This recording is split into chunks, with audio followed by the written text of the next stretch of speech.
twavuga ko habuze iki ni iki yababura imyaka maze kuri iri soko ry'umuziki ni iki theben ari kubura cyatuma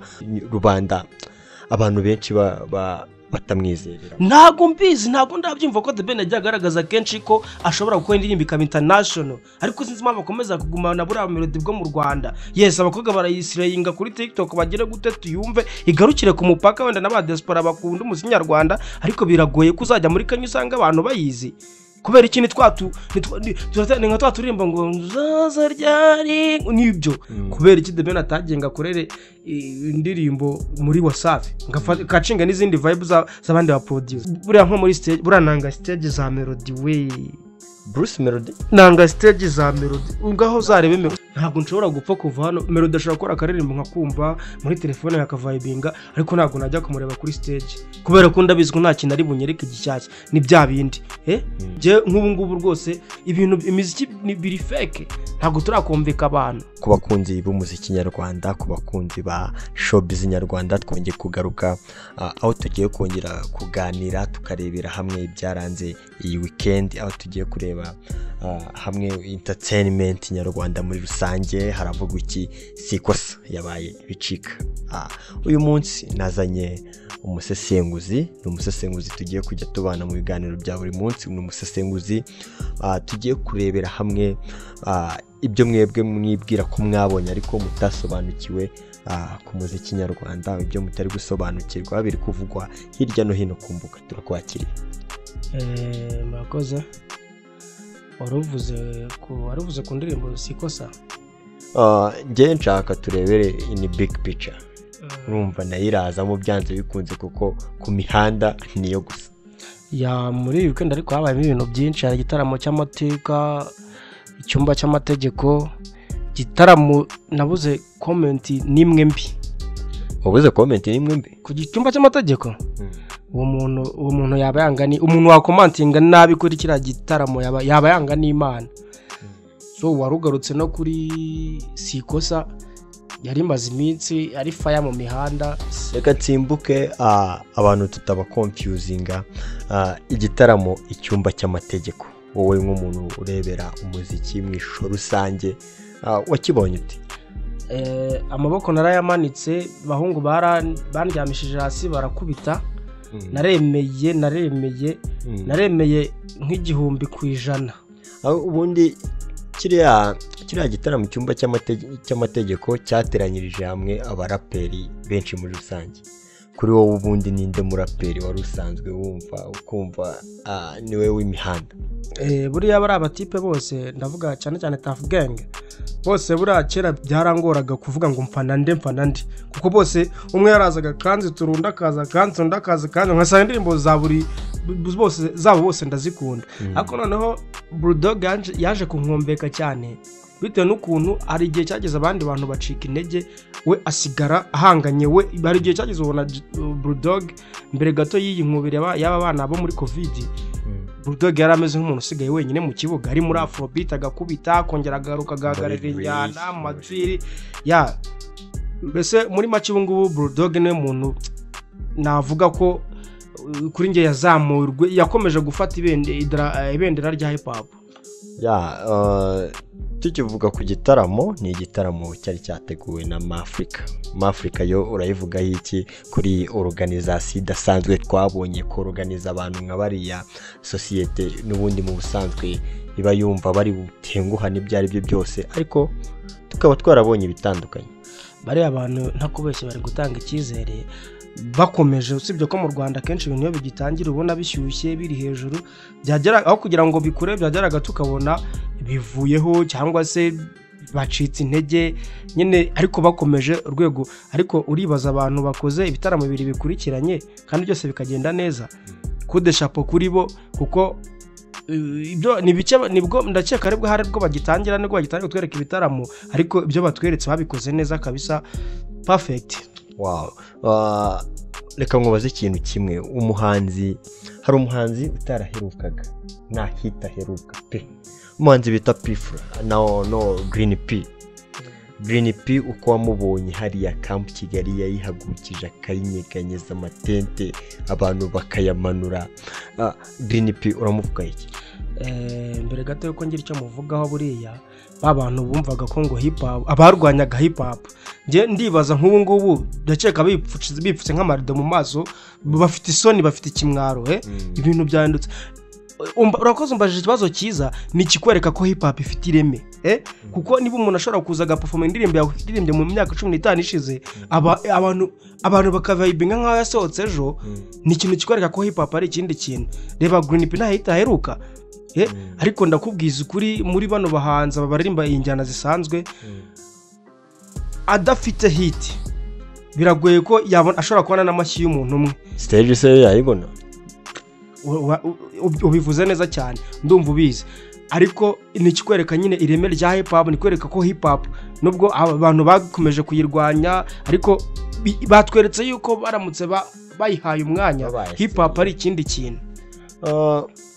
ngewe wisituma bine kwibaza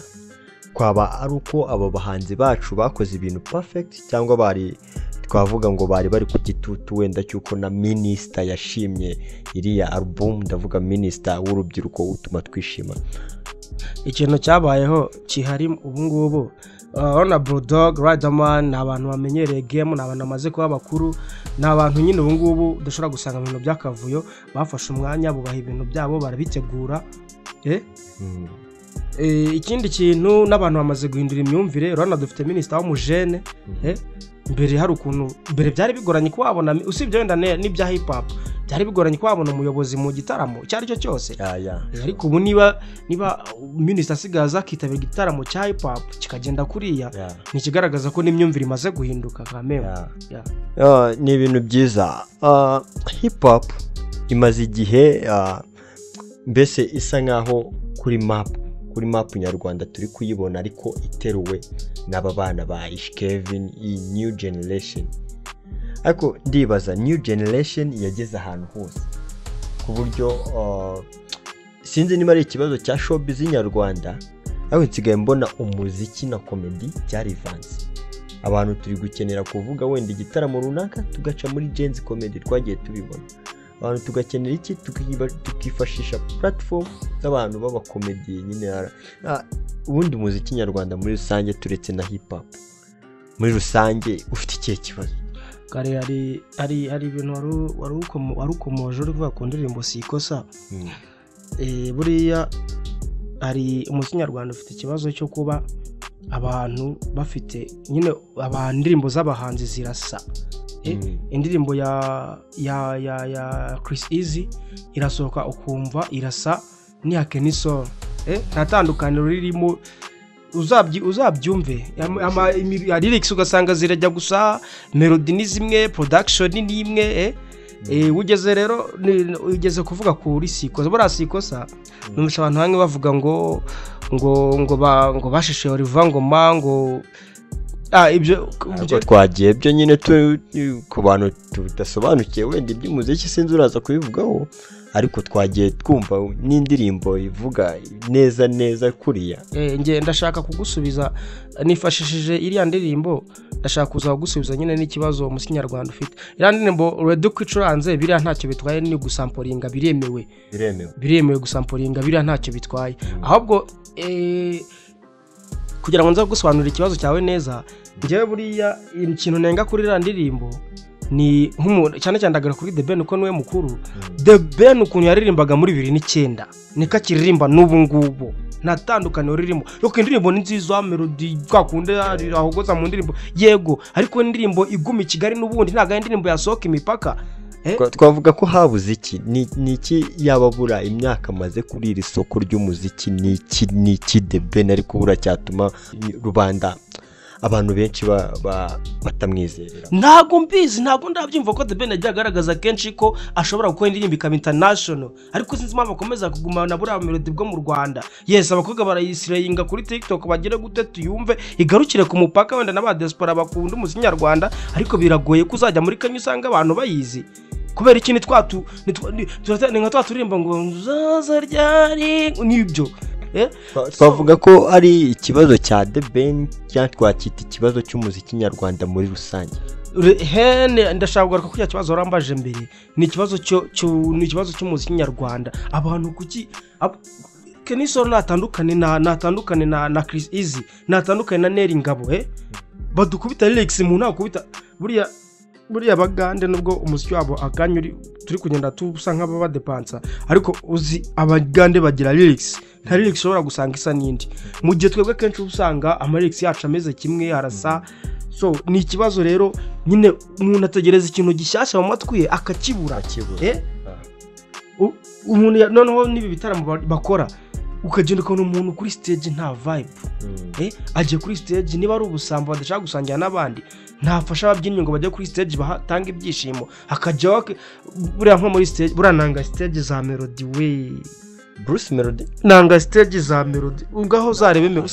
akenshi nge mbona wenda umuntu ugerageza kuryoshya stage nka Baba Platnumz Baba cyangwa se babantu ba Chris Easy babandi baba bafite ababyinnyi uzarebe baba nawe igitaramo yakoze ukuntu cyabigenje yes ba rero ni ibintu bakabaye nyine bagira umuco kamenya ko ngomba gushimisha abantu nje nk'ubu ngubu rwose ntabwo nshobora gupfa kuva hano Melody ashobora gukora akaririmbo nkakumva muri telefone yakavibinga ariko ntabwo najya kumureba kuri stage kubera ko ndabizwe nta kintu ari bunyereke gishyashya ni bya bindi none se abakomediye nyine bagomba kwigarurira isoko kuko umukomediye Brag atanze uyu munsi ejo bundi azaza yahimbye indi mu gihe wowe nzaza kureba nzi ko nyine uri bwikare kuri stage bya bindi n'ubundi narebye ubushize mu kanya uvuze ikintu cya theben uvuga ikintu kimeze kitari kurenga imipaka ariko ndibaza ko twabonye indirimbo why theben afitanye na Diamond iriya ndirimbo mu by'ukuri ni ukutarenga umupaka ni ko nabonye yagoyenze viral ifite miliyoni 22 ikintu cyatumye iriya ndirimbo igira miliyoni 22 ni ahantu yaprodinzwe ntabwo ari uko yari nziza ariko iriya ndirimbo yari kuba nziza nk'iyo urabona bo ba theben yazanye igitekerezo Diamond akigenderaho ariko buriya yaba ari igitekerezo cya Diamond theben akajya muri melody za Diamond vibe za Diamond akabariza kurikira iriya ndirimbo yari kuba ikibazo kandi yabishobora uri kumva ariko ibazaho umuntu yifata muri WhatsApp harimo abaproducer barenga 5 ba Horizon n'abandi ariko kubera kutizera akaza gufata ni medbit wagiye kwirikodengera hariya kubera iki theben atagenga kurere indirimbo muri WhatsApp ngacinga n'izindi vibe z'abandi ba producer zabaye lies kubera iki arashaka kwigumira muri twa tuntu tw'Ikigali tumwe tutarenga umupaka jewe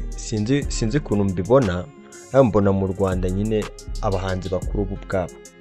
ubwabo mu gihe bataricayura nyine bavuga ati twebwe dusetinze standard none by the way tukivuga kuri iyi wenda yasohotse urumva sikosa reka tunavuge no kuri sowe nayo ubwayo uko twari tuyiteze siko twayibonye amafaranga bahaye uriya munya Nigeria w'umudirector bakini n'ubundi iriya ndirimbo ntago ariyo nziza Melody afite kuri ubu ngubu bifite miliyoni n'ibihumbi 900 ntago iruzuza miliyoni 2 niyo yari kuyikorera i Kigali ari element wayikoze na vidari n'ubundi nizo yari kubifite ahubwo element ishobora kuba yari no kuzirusha ni ikibazo kubera iki urahindura atmosphere ukajya mu yo hanze n'ubundi ukaririmbira ariko bikanga twagite ikibazo cy'abaproducer bacu badashoboye cyangwa ahubwo ni cy'abahanzi bacu muri rusange cyangwa community nyarwanda idashyigikira abahanzi bayo kiriya buriya rero reka nkubwire ikintu cya promotion kirahenda buriya promotion ihenda kurusha video wakorera Dubai video wakorera muri hose promotion ni ikintu gihenze ku buryo nyine buriya aba yabirebye akabona biragoye ahubwo ndibaza urajya gufata ayo mafaranga ngo yashore hariya ubizi neza ko iyo ndirimbo ukoze ari ku rwego rwa hariya utazabasha kuyipromotinga nk'indirimbo za hariya urugura rwana niki buri iriya ndirimbo iri ku rwego rwa Niger njyewe nkurikije wenda sound ni nziza na video ni nziza wenda indirimbo ishobora kuba atari simbizi ariko sound yayo video yayo biri kuri international ariko promotion yayo nyine ni y'Ikigali ubundi ese iriya ndirimbo nyega ko bashyizemo amafaranga menshi afatika menshi kabisa iriya ndirimbo promotion wambwiye ko promotion ari ihenze wayitakora indirimbo y'amafaranga make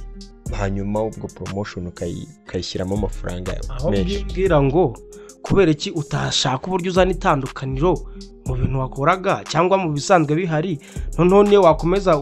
ugakoresha ya bije wakoreshaga ariko byibuze akaba ari vibe nshyashya wazanye kubera urega reka nkubwire bizagorana kubera ko nta nose ubu uratekereza ari ryari tuzicara twe tugakora style abagande bakifuza kuyiririmbiramo ntabwo bizashoboka kubera ko akenshi twebwe tumva ikintu gihitinze ahandi akaba ari cyo natwe tujyamo ipiano riraje ryakubise papa drill yaje ryakuze papa noneho nkibaza twebwe bizaba ryari ko tuzakora style noneho tukumva nk'abandi bantu bayikunze nabo baje bayivibinze icyo kintu ujye bitarakije kuko ntabwo ushaka kumbwira ngo uzakora afrobeat irusha aba Nigeria bafite production nziza bafite abantu bizi muziki baheze no hanze birasaba kuzana creativity yacu ase nge ndibaza ariko ubanza tunabura support urumva rimwe na rimwe kugira umuntu uri muri entertainment ujya muri iyo ministeri nyine y'imyidagaduro n'ibiki kubera ko urugero warumbwiye nko ku bagande ejo bundi meruka kubona Eddy Kenzo ngo bamuzamurira amapeti mu bintu by'amaministeri n'iki yabijagarayemo imiziki ari ku art hariya iri kuvuza ubuhuha kubera urumva gufata umuntu nka Eddy Kenzo ukamujyana muri inzo nzego arabavuganira ibyo ari byo byose yego hariya industry yabo tugomba guhita tubona impinduka why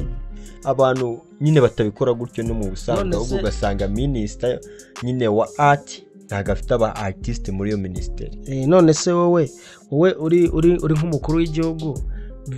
wabihande Eddy Kenzo arabikwiriye Eddy Kenzo muravuye muri East Africa aragenda amanura beat Eddy Kenzo umaze ku indirimbo zijya 15 zaba international tukabona aba star ba Cristiano bari kuyivibinga wowe nyine babagaragaje ko ibintu bakora hari ahantu byagera noneho twebwe niba umuntu yicara kumva umuziki wawe ni fake we akumva wagiye ujya mu kabiti ka Burna Boy cyangwa se wagerageje gukora ibintu bisa nabyo nyine ibintu by'ibikopi kandi hari abantu bumva umuziki udashobora kubashira kumva ikintu cyane akavuga ati uyu muntu niyo namushyiramo amafaranga naba ndi kuyatwika mu gihe rero ni ikikwereka kuba nyine tudafite abantu bajya kutuvugira ni suko umuziki wabawanga ahubwo ntago turabaha biragaruka kuri bya bintu wavuze ngo abantu nta comedy iri kwigaranzura umuziki ibintu imiziki ni biri fake ntago turakumvika abantu so ubwo ushatse kuvuga ko abahanzi bacu bari underrated cyane urebye ubundi nko muri iyi ndirimbo ngiye ikintu nakunze ngiye nikundiye nyine ko bayivibinze ni ibintu nari isanzwe nayumvisha numva meze nk'umaze imyaka 100 nyizi nyine n'utuntu twacu ariko nuko cy'ubundi yasakuje kuriya mu matwi yacu kuko imbere bitabagaho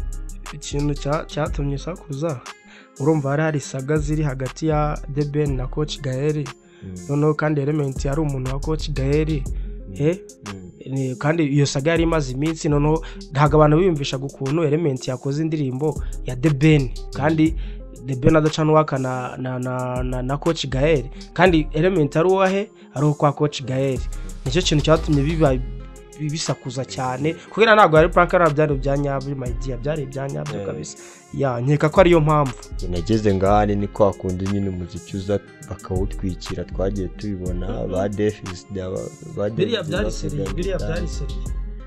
mbo tuvuge ko biyunze wamenya buriya bafite ibintu bumvikanyeho reka turebe nyuma y'iki gikorwa ibizakurikirana ibyo bizatwereka ko biyunze cyangwa se baferanye time will tell so mwakoze rero reka dushimira abantu badukurikiye mwakoze abantu baza kutubwira muri comment ko babyumva ibi ni ibitekerezo byacu nuko tubona ibintu ntago ari amahame abantu nabo baza kutubwira uko babyumva mwakoze kudukurikira akagaruka ni ukuganira kuri industry yacu tureba vibes zitandukanye ziba zaranze weekend ziba zaranze showbiz mu buryo bumwe cyangwa ubundi mukomeze kugira umunsi mwiza.